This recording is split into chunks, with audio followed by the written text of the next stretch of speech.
So first I'm going to start out by introducing our guest, Alexandra Zapruder, and she's the author and editor of Salvaged Pages, and I'm going to bring that up here for a second, which is her first book, Salvaged Pages, Young Writers' Diaries of the Holocaust, which won the National Jewish Book Award in the Holocaust category in 2002.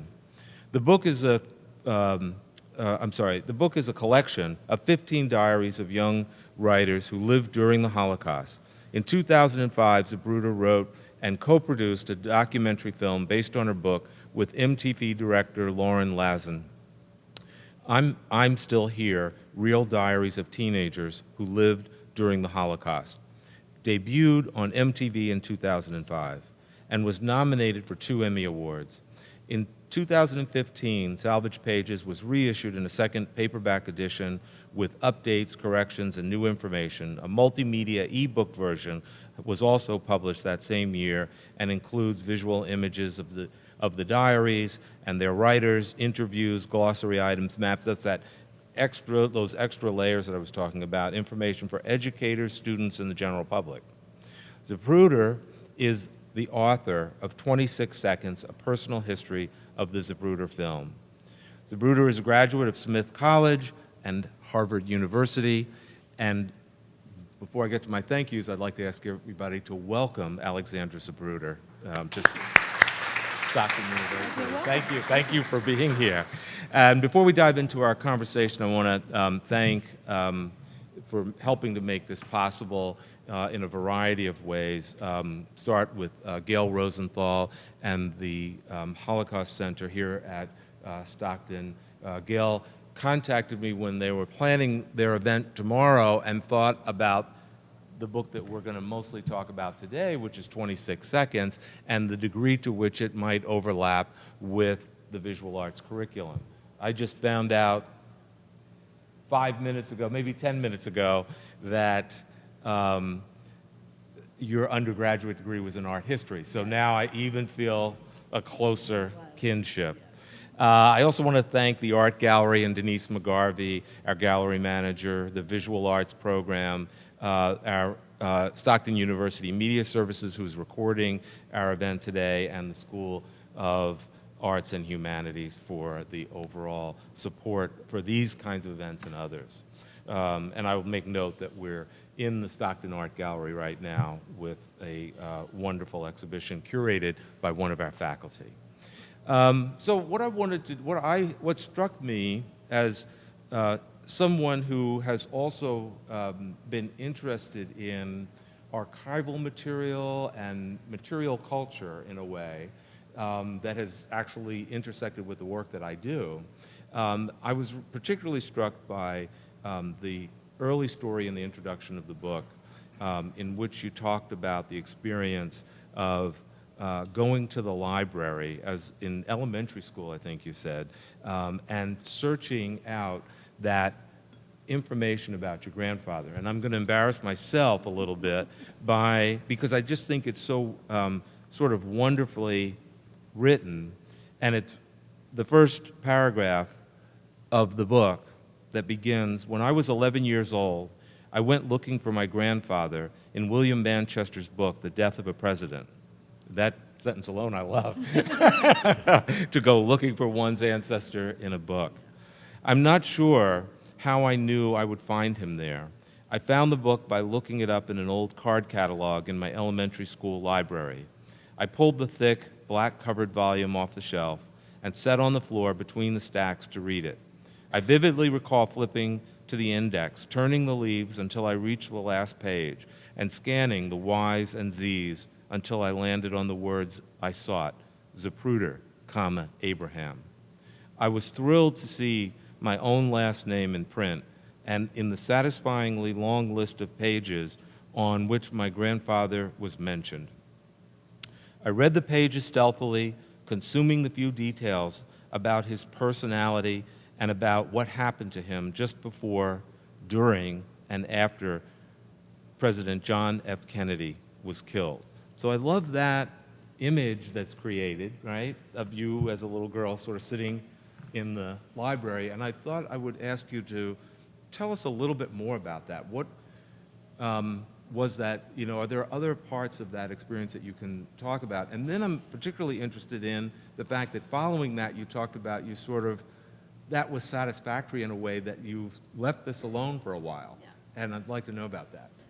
So I have to say that the sort of big context for this is that I wrote about this in the book, but in my family growing up, we really didn't talk about the Zapruder film. I mean, my father, both of my parents, I think, really felt very deeply that my grandfather's life had been overly defined by the film, and that there was a real person who they knew and loved, and he died when I was an infant, and they wanted to convey the stories about who he really was and what he was all about.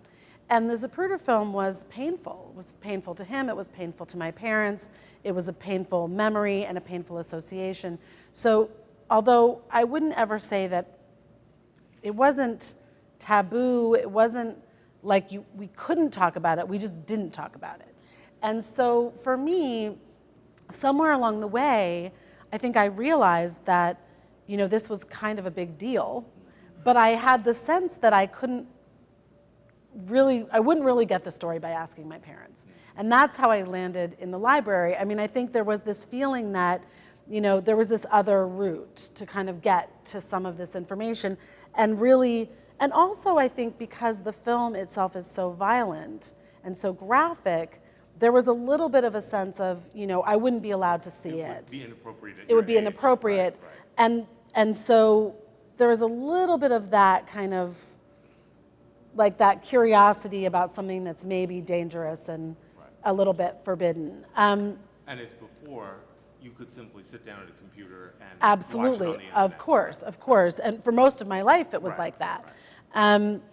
And I think, this sort of idea of going, I always felt like I was looking for my grandfather. I mean, he was a larger than life figure in our family. I had my other three grandparents.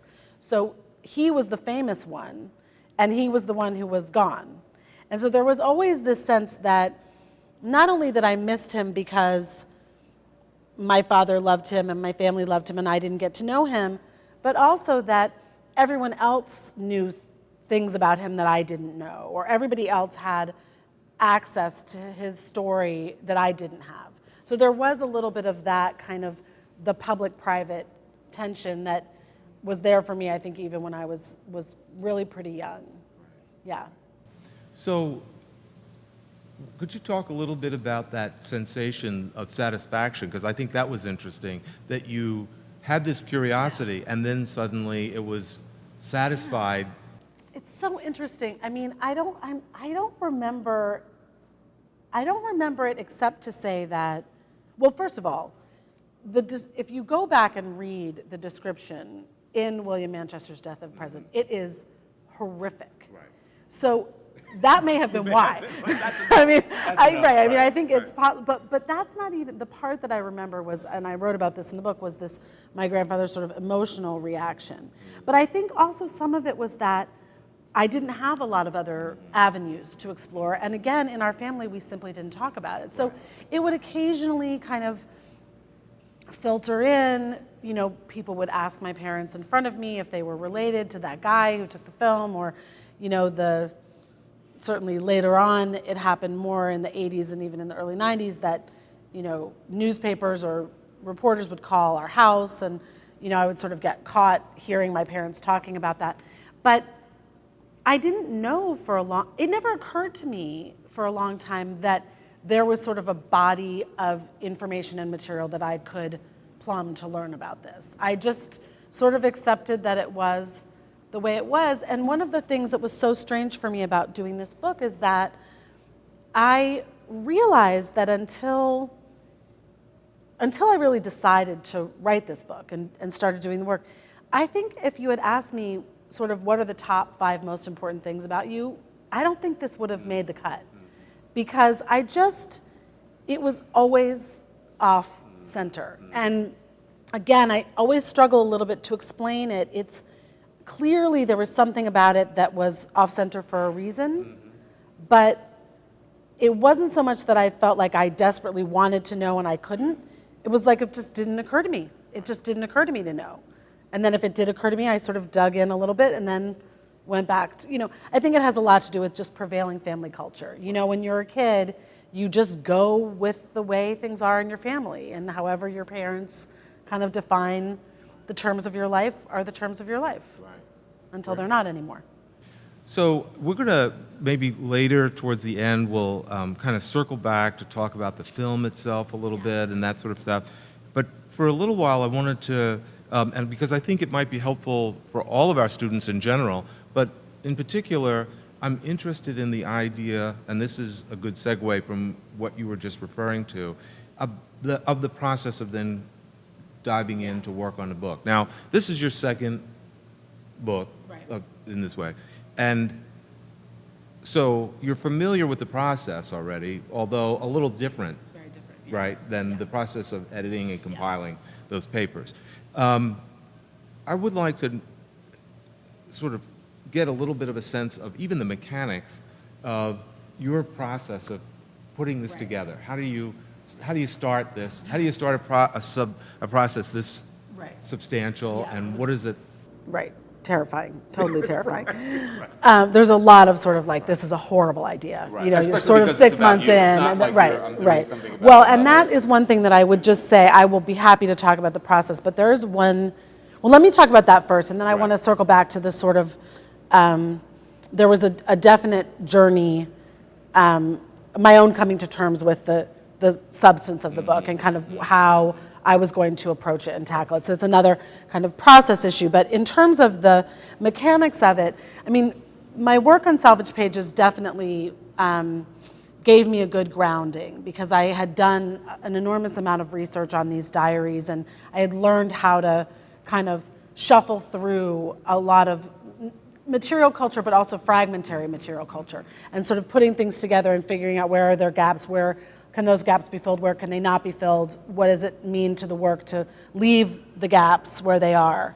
And the other thing that I remember very clearly is that in Salvage Pages, the first book took me 10 years to do. And there was a long period of time when I did not know what I was doing. I mean, and when I say that, I don't mean that in like a cute, funny way. Like, I actually did not know what I was doing at all. I was just sort of gathering material, and it was piling up, and I was trying to grapple with the idea of framing this material in some kind of way, not just the actual diaries themselves and getting them translated, but also what was the framework for this book? What did the material signify? Why was it important? And I always felt like I didn't know what I was doing. And as I got to the end of the work, I understood that that feeling of not knowing what I was doing was doing it right. Like, that's what it feels like. I thought I'm doing it wrong, because if I were doing it right, I would know what I'm doing. But then I realized, like, that feeling of confusion and overwhelm and tons of things coming in that is the process. That is doing it right. So that meant that when that happened again, which it did, it was like, okay, wait a second, I remember this, and it didn't have this terrifying kind of undermining quality to it. It was like, I'm gonna now immerse myself in this subject matter, and I'm going to stay in the not knowing for a long time. I'm gonna just stay in the absorbing of the history and the information and taking it all in, and not trying to find an answer until it's time to do that. So a big part of it was just gathering all the material. Because of the way that our family was around the film, there was no archive, there was nothing, there were no family papers that were organized. Things were literally scattered everywhere. So there were files in my dad's old office. My dad was gone by the time I decided to do this, and that was a big part of the decision to do it, was kind of coming out of his death. There were records from his legal file, there were records with our lawyers. There were things in this closet in my aunt's house that had been, there's this closet where all the stuff was, and you'd go in there and like look at the stuff and then leave, and it was in the closet. And so there were all these kind of scattered, and then there were all these records at Life magazine, which had never been examined by anybody outside the institution. There was unbelievable wealth of journalism, reporting about the life of the film. I mean, there were, I think, 100 articles in the New York Times alone about the film, and many more than that across many, many, many different publications. And then there were secondary sources as well. And then there were people to interview. So part of it was about saying, these are the categories of research, and these are my lists. There was a lot of list making. I mean, I wish I could say that I had some, brilliant, elegant method, but of course I didn't. And I think, but the most important thing was that I came to this not knowing the history of the film. Mm-hmm. It wasn't, I always have to sort of, and I think in some ways this is actually much more relevant for artists in many ways than it is for other people, because so often you come to a creative work or a work of art not knowing what you're after. It's in the doing of it that it becomes, that it emerges. And that was very true for this book. So I knew that there was a story, but I didn't know what the story was. And part of the story was the fact that I am a Zapruder and I didn't know the story and why. And what did it mean for me as a Zapruder to not only establish that history and dig into all of the threads and themes and ways in which it touches on American life, but also to try to understand what it represented inside our own family. So then there's just one other thing that I would say about process, which is that because of the nature of our family, because my dad rarely talked about the film, because my grandfather didn't like to talk about it, because my mother hated to talk about it, because it was a sort of, almost like a matter of decency and discretion that we never called attention to it. There was sort of a code inside the family. The decision to violate that code, to completely go against the prevailing culture of the family, was a very, very, very difficult one. And what happened for me was that when I first imagined doing this book, I told myself that I was going to write a narrative history of the film. I was not writing a memoir. And people kept saying, oh, you're going to write a memoir. And I kept saying, it's not a memoir. I'm not writing a memoir. There's no memoir. There's no memory. There's no memoir. Right? It's not my story. There's no memoir. And so I wrote this proposal. This also might be relevant for artists and other creative types here. So I wrote this first proposal, and I pretended to be, I approached it basically like salvage pages. It was rather formal. It was sort of at arm's length. It was kind of a clear attempt to sort of tell the whole story of the life of the film. And there was pretty much nothing personal in it except for kind of the framing. And it was rejected by every major publisher in New York, which was stunning to me. I couldn't believe it. How could this is the Zapruder film. Everyone's been waiting for somebody to tell this story about the film. Well, that wasn't the story. That wasn't the story they wanted. Anybody could write that story, right? Anybody could be a historian of the Zapruder film. But I was so resistant to the idea of sort of incorporating the personal side of it and my own memories and my own questions in my own family, because I felt that it was going to be too dangerous to kind of the status quo to do it. And it took a long time to kind of understand that that was what was required and then to be able to do it. That's a long answer to your question. Right. And just maybe even one level further down, a little bit about how much time in a given day or a year got invested in. Well, the book took, from the time that I decided I was going to do it until it was published, it was 5 years. Right. But it was really the last sort of 2.5 years, I would say, were really concentrated on reading, going through records, just immersing myself in the subject matter and traveling around and interviewing people. And then I sort of wrote it in the last year of that time. And by the time I was ready to write, I had a pretty good idea of what was the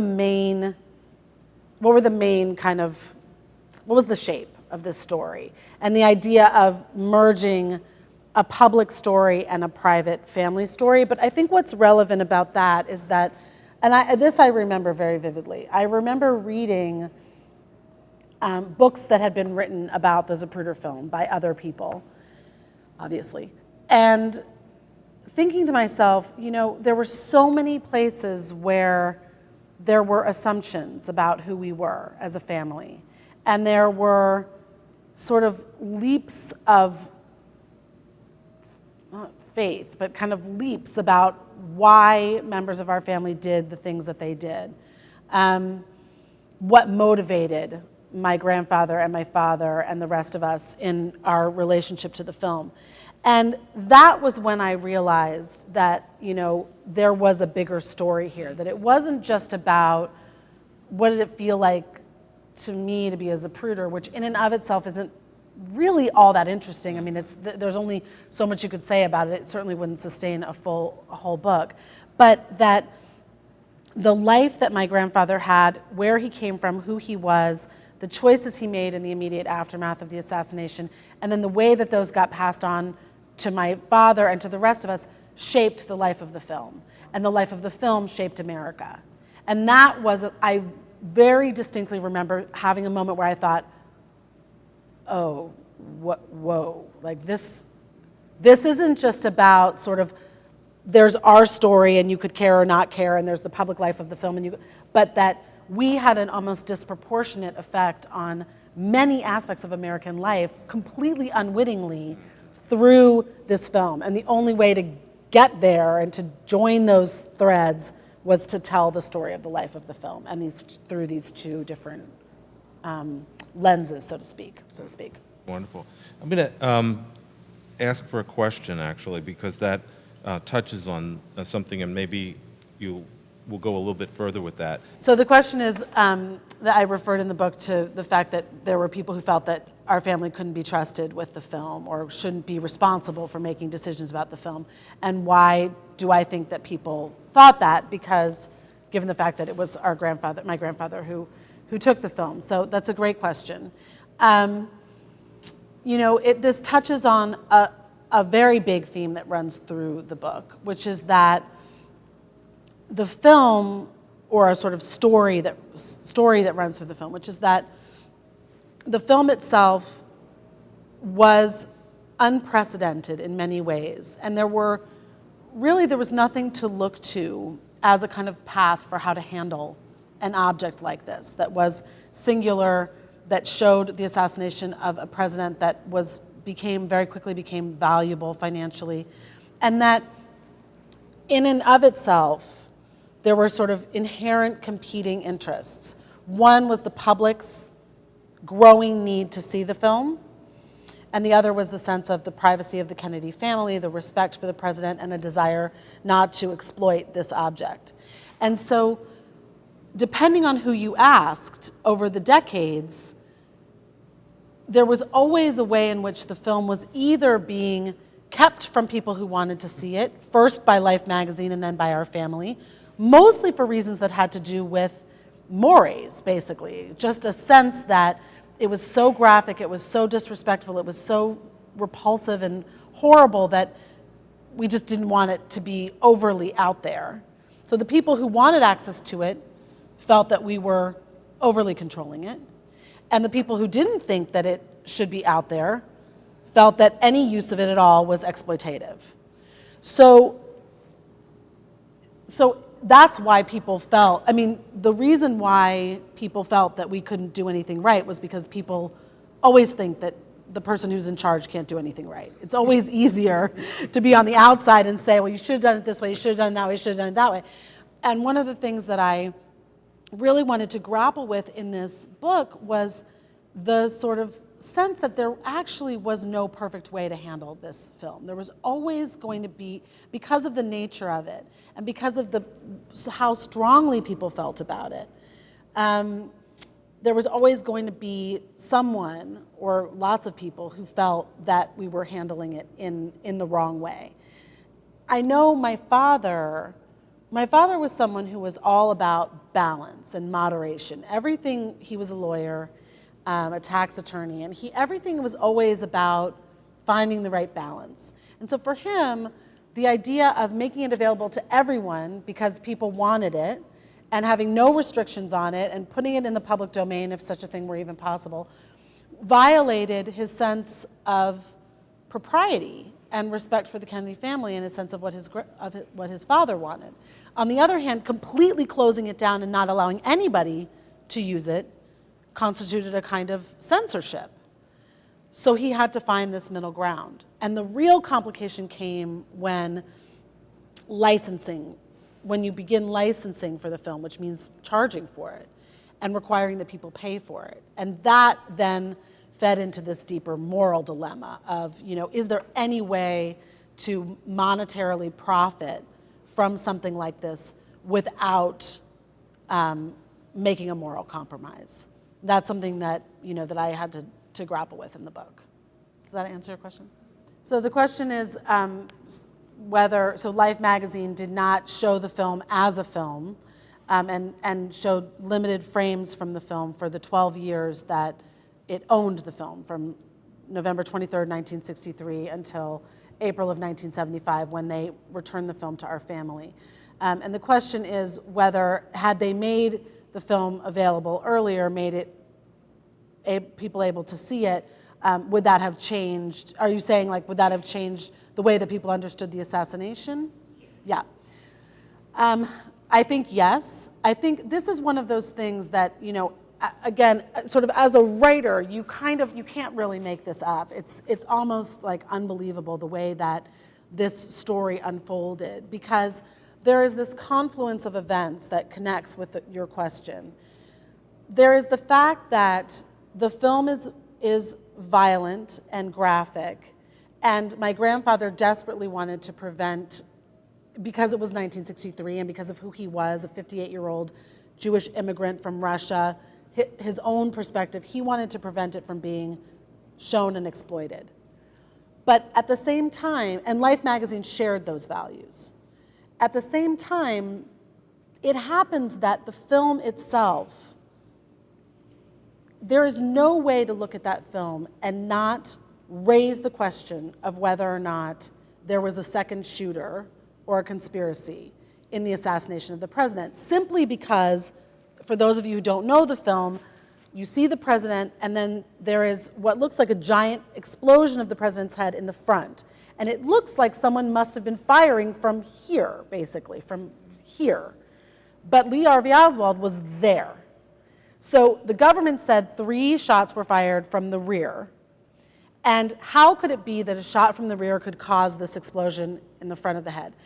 The fact, in and of itself, the film would have confused the conversation, because it doesn't look like what the government said it looks like.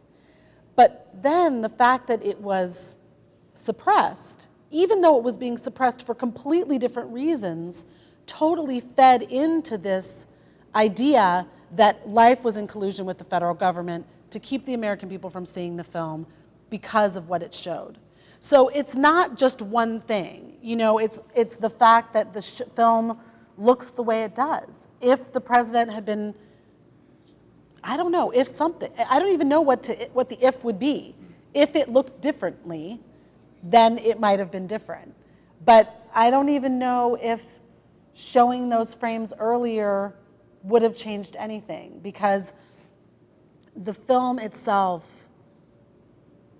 has, and this is where, for many of you as visual artists, this is really important, the film encompasses this sort of postmodern dilemma of being a record of what happened without telling us what happened, right? It's this really fundamental thing that it's supposed to be the evidence, and yet the evidence does nothing but complicate the issue, and everyone who looks at it can interpret it in a different way, which is the opposite of what we think evidence is. And so all of those things kind of folded together I think, to cause the history to go the way it did. And that's why there was this movement of bootleg copies and these secret copies that got out, and people started showing them all around the country, because those people felt like, no, we're liberating this information from the federal government that is deliberately keeping it from us because they don't want us to think that there was a conspiracy, because that's a much bigger, obviously a much bigger problem. Does that make sense? Yeah. So I'm going to add a question in that this is such an important piece of media and such an important piece of that question that you just grappled with. We can see something without understanding or knowing it. Yeah. Then plays out, I think, in a fascinating way because of that. Then immediately following that period of time, we go into the Vietnam War era, and the role that television documentary footage begins to play in the perception of the American public as to what's happening, because we're seeing soldiers die on television at dinner time with the 6 o'clock news halfway around the world. And moving towards a more contemporary moment, by the time we get to, and somebody could correct me on this, but I think by the time we get to Panama, the government decides, wait a second, we have to put a limit on what journalists are going to see and show, because it was clear that footage had an impact on the American public. And I just wondered if you've thought about how it fits into that larger view of how we perceive so-called documentary evidence. Yeah, I mean, I certainly have, and I think your examples are, these are cornerstone examples, and now we seem to be living in the consequences of that whole time, where, the sort of idea of truth, not just the idea of visual truth, but just truth and fact, has gotten basically deconstructed to such a point that we can't even, many of us can't, I'm sure no one in this room, that's really profound. And I think the film, I sort of thought a lot, the book came out, let me just say, the book came out the week after the election. I almost said the assassination. The election. And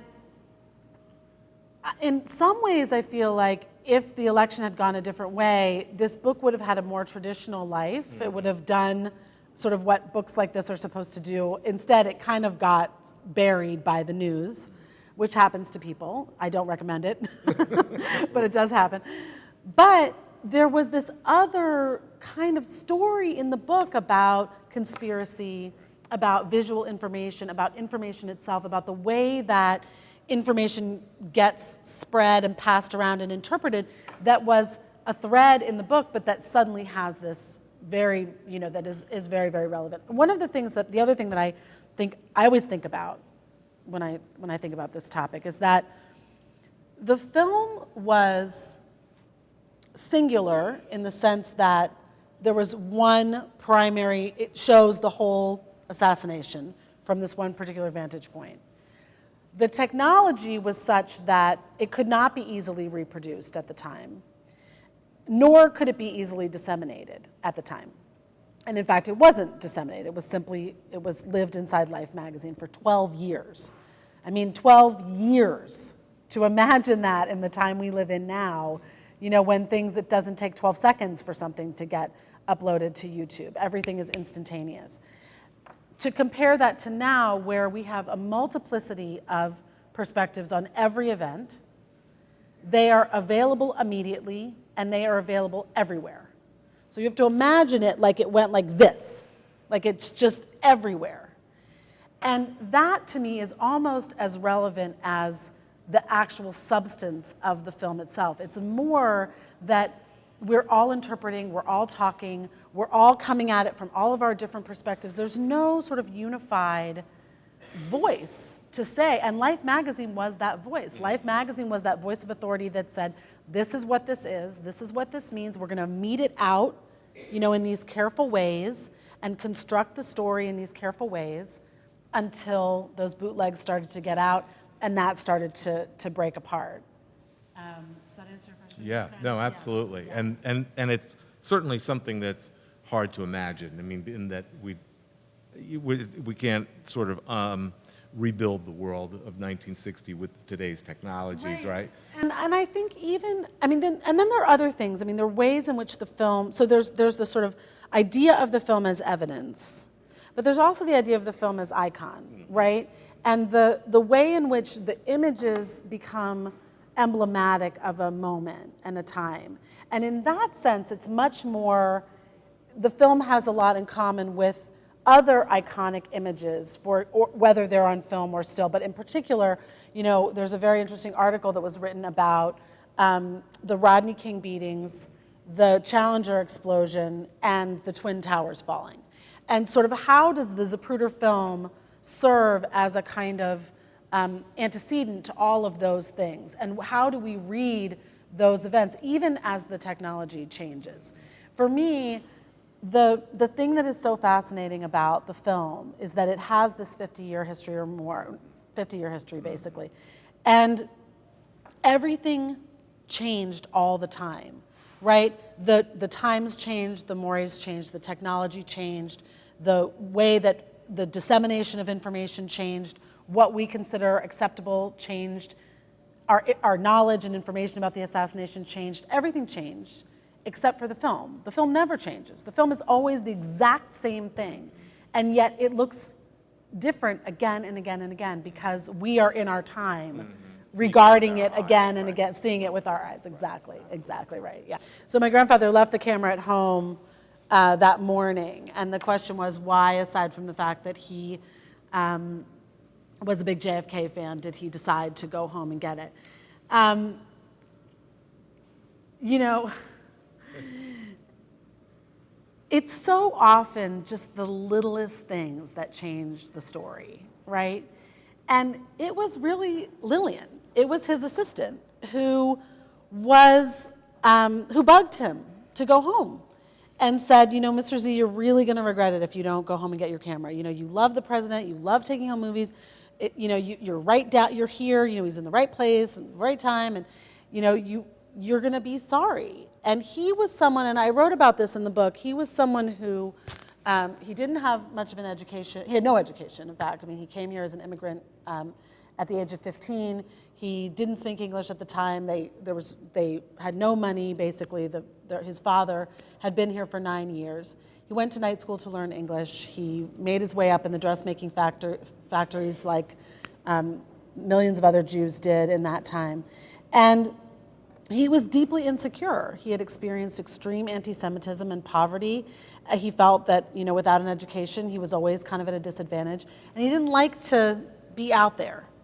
But Lillian he sort of found her. And she was the person who always said, you know, you could expand the business in this way, or you could do a little more, or you should try to, you know, pushing him a little bit behind him, you know. And my grandmother, I think, was like that too, but this was really more on the business side. And so that's the way, you know, that history happens. And it's really interesting because an analogy to this is that when I interviewed my dad's secretaries, and my dad had his secretary for, I don't know, 40 years or something like that, or 35 years. She was like a member of our family.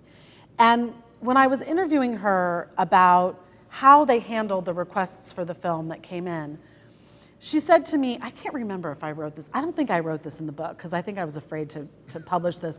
But she said to me, well, you know, people would call and they would say they wanted to use the film, and I would say, well, all right, I'll ask Mr. Zapruder. And then she'd go into my dad's office and she said, you know, I'd say to him, Henry, what do you think? And he'd say, I don't know, what do you think? And she'd say, well, I think it's okay.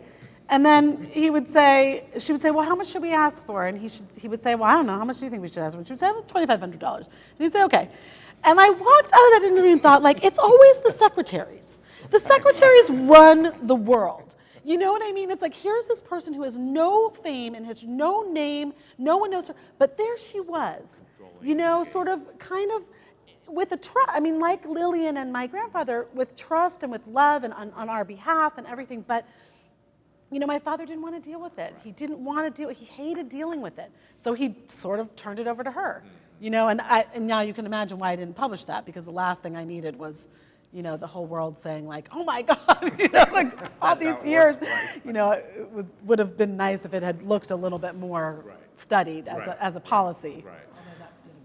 And I have to say that, just aside from on the side, the idea to which some of us, and me in particular, have been interested in, I will be later next month doing a talk on African American genealogy and whatnot. So for me, one of the most heartbreaking parts is you talking about that moment slipping away when your dad's not able to tell the story. So it's always sad when somebody passes that's close to you, but you know, that push and pull of not being able to get a story and that story slipping away and not being able to tell it is... And sometimes, you know, it's so interesting because my dad, you know, my dad was young. I mean, he was only 67 when he died, and he was like my grandfather, he was a larger-than-life person. He was incredibly funny, he was generous, he was kind, everybody loved him. I mean, everybody loved him.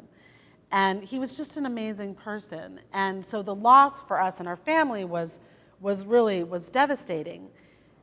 And at the same time, I did think later that, you know, sometimes when someone dies, space opens up in a way that it wouldn't have otherwise. And I think, I'm not sure, in fact, I'm absolutely sure that I would not have written this book, and I would not have written it the way I did if he had been alive, partly because he was the keeper, and he was the author. He had lived it. Who am I to challenge his story? But in his absence, there was both a need to author that story and also space to do it. And I think a lot of creative work comes out of that kind of loss. It's this mixture of intense sadness and this deep desire to honor the person that you've loved and to understand the person that you've loved in ways that you didn't understand. But also, there is a way in which, for my generation, was then freed up to do something that had never been done, which was to tell the story for our family. And it came at this moment when I had these young children who have my last name, who have the name Zapruder, because we chose to do that, and thinking, here are my children and my nephews, they're 5 little Zapruders walking around in the world, like, they need to know this story exactly in the way that we didn't know this story. They need to have an inheritance.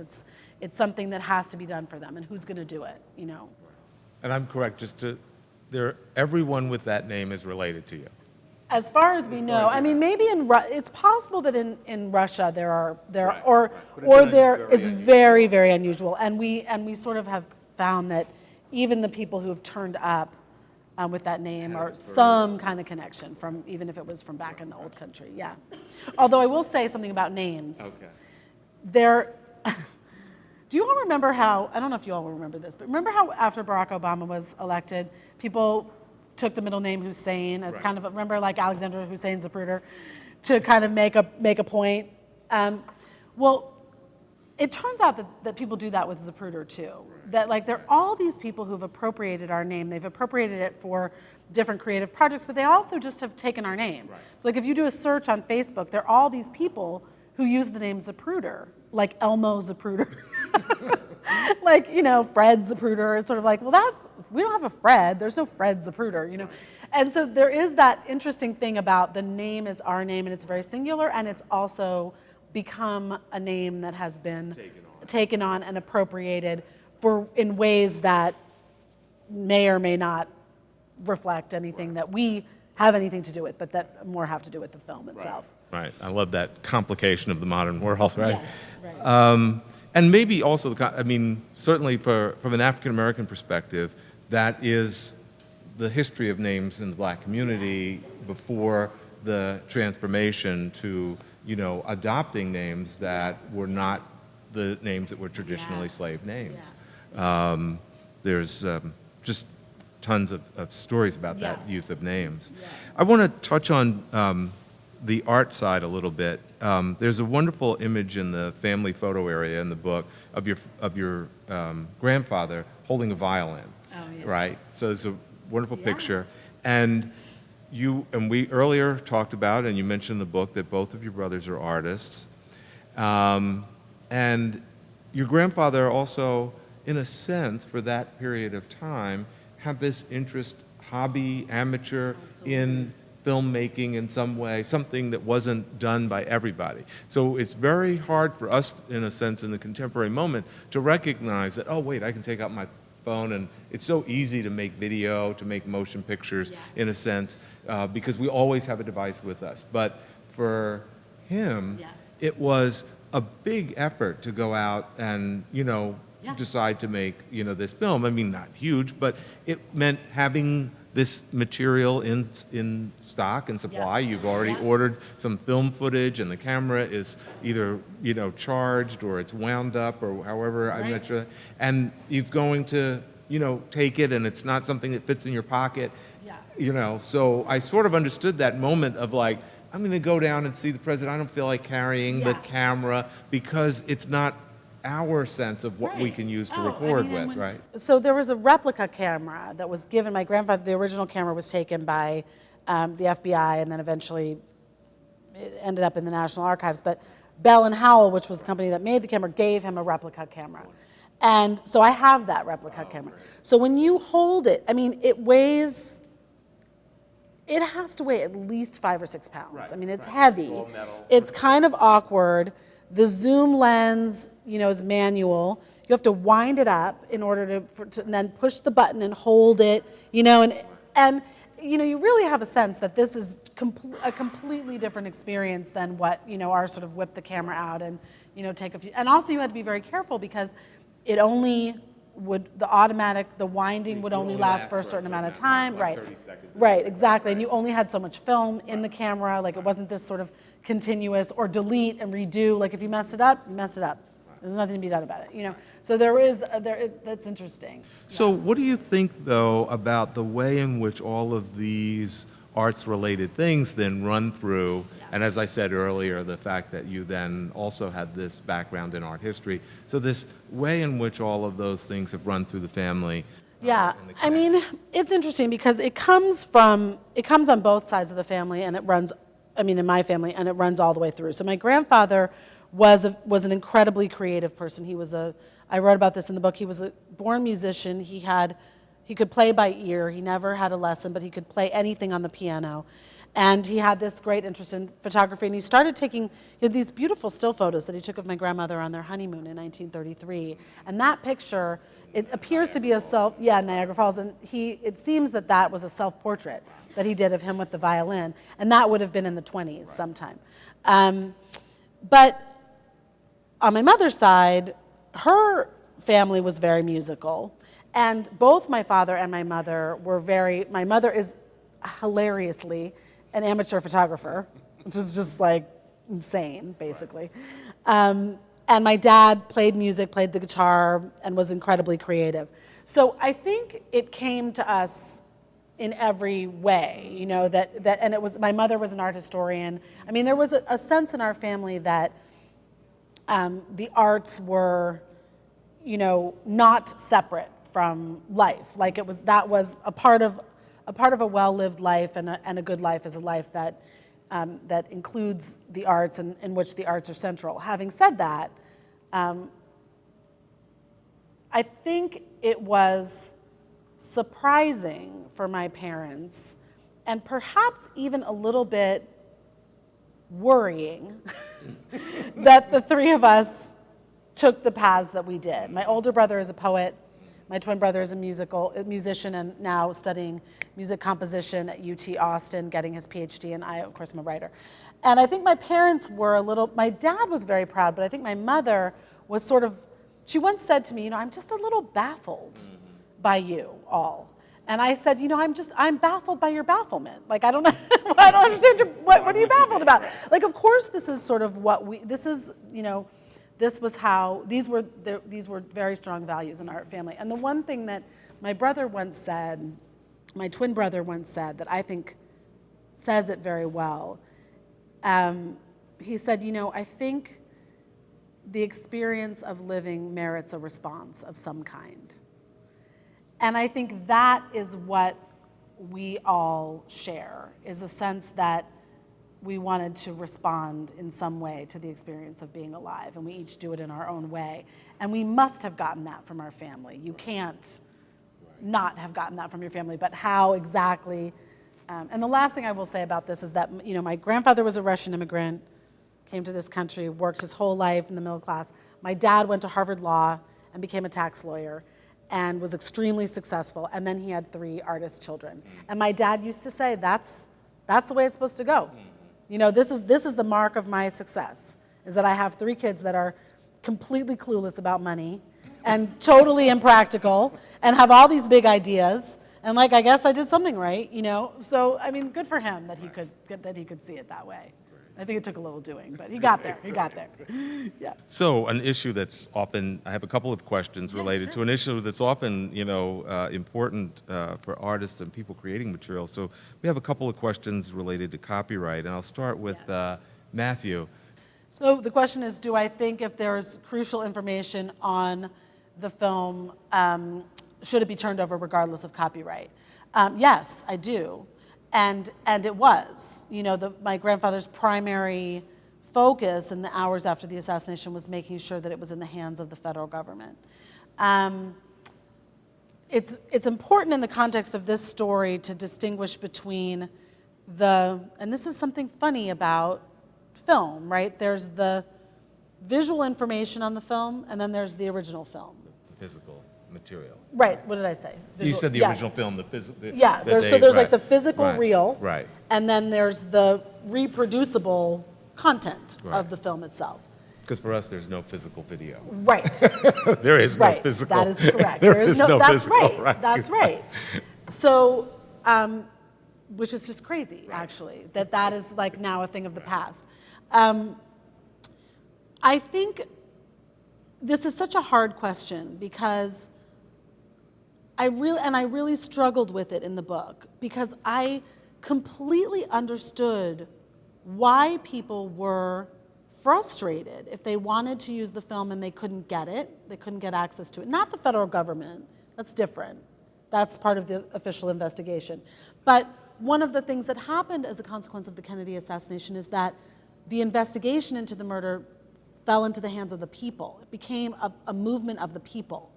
And so those people who were trying, I mean, it's true that most of them were trying to prove that the government had been lying, but their need for the information was very great for them.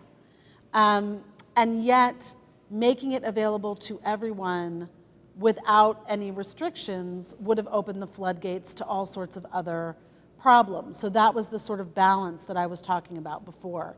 And I don't, I had this one of my favorite moments in my research was when I came upon this quote by this guy, David Rohn, who wrote a book about the film, and he was very much opposed to the way that our family handled the film and felt that the film should have been put into the public domain.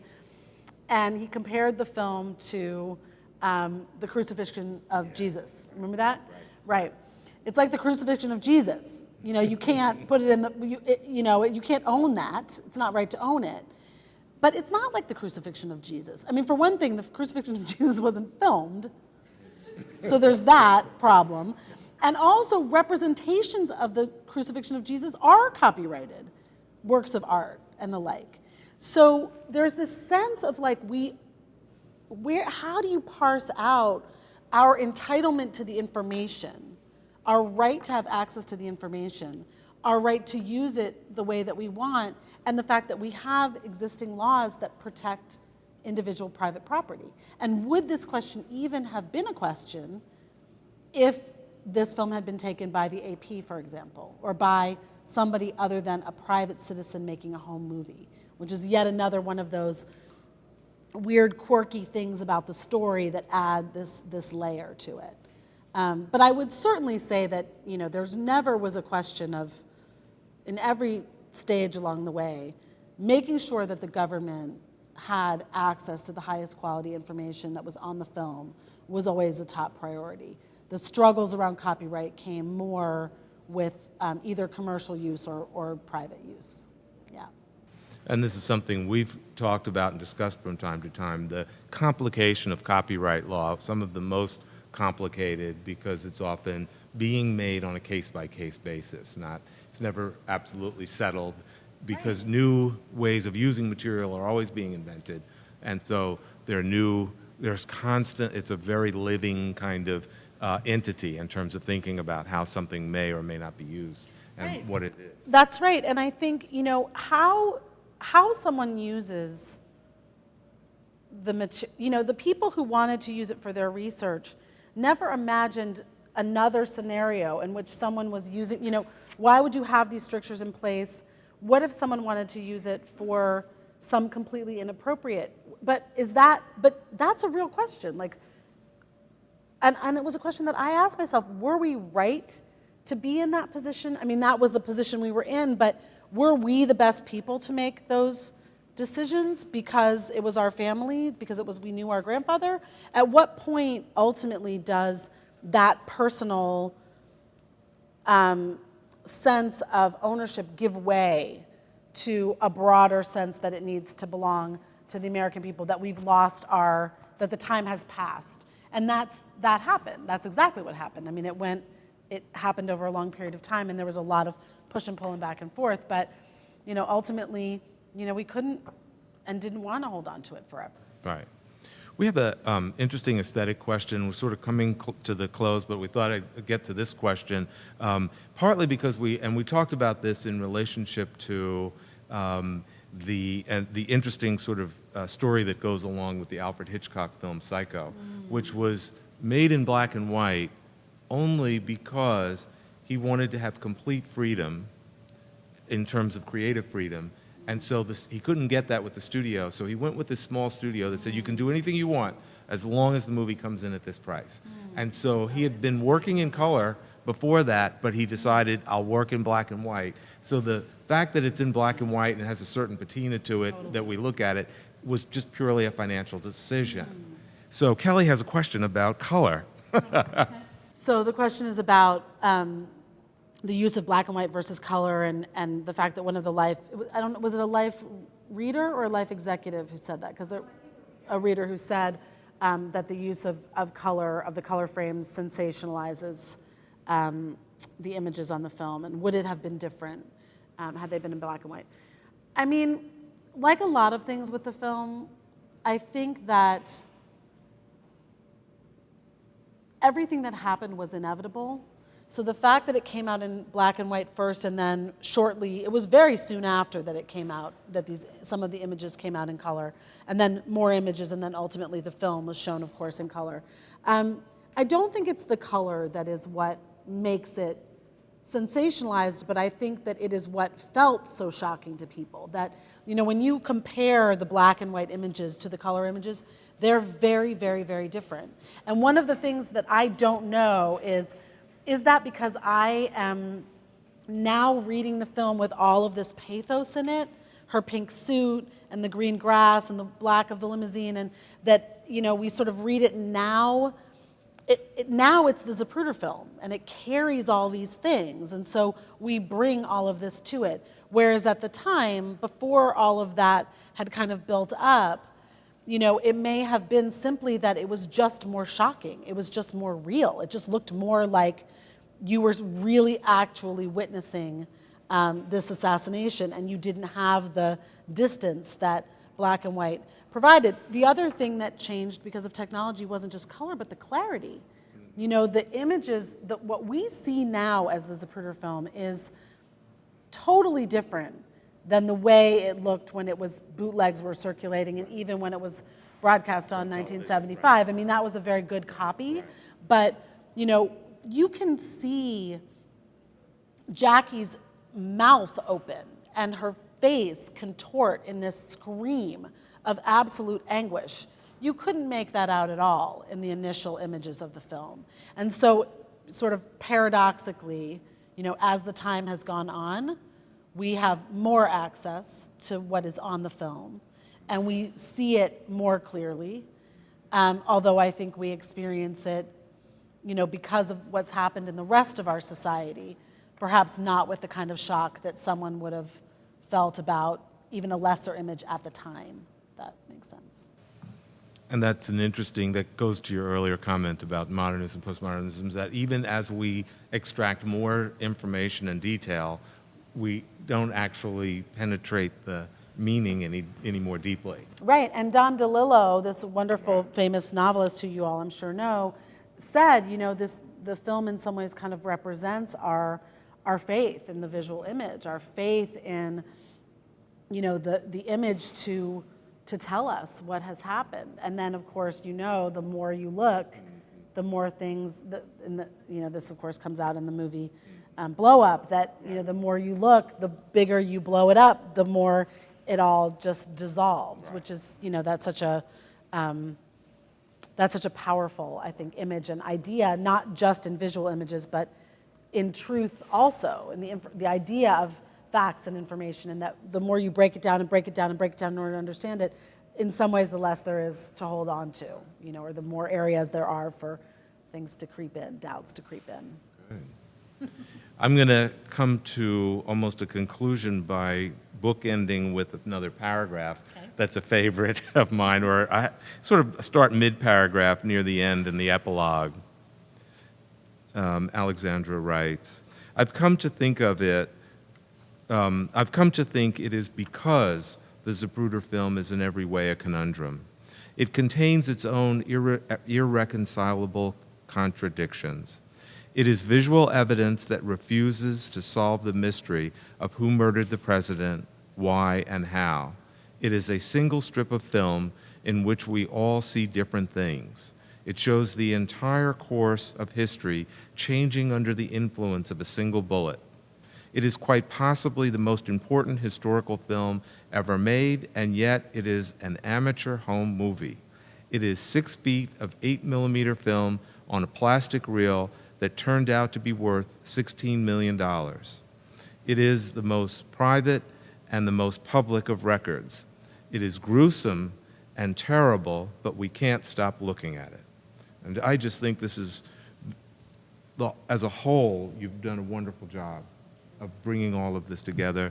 And I'll just leave to see if you have any parting thoughts for us before we... The only other thing that I would say is that the next paragraph goes on to sort of talk a little bit about this, my sort of thinking about the existential nature of the film, that ultimately all of these, this paragraph that you just read, all of these are reasons why we're drawn to it, but that ultimately, it's like watching the Twin Towers fall, or it's like watching the Challenger explode. There's something about the fact that they're these perfect people and these beautiful people, and they're riding down the street and it's a beautiful day, and within less than 30 seconds it's all over. And the sort of existential, the fragility of everything, and that's why I think, in some ways, that's why I think we can't stop looking at it. It's not, people think that they're looking for the answer to the assassination, but they're really looking, I think, for the answer to how this can be. How can life be like this? And yet, we know that it is, and we don't want to know that it is, and then we know that it is again. Thank you so much. Thank you. Thanks.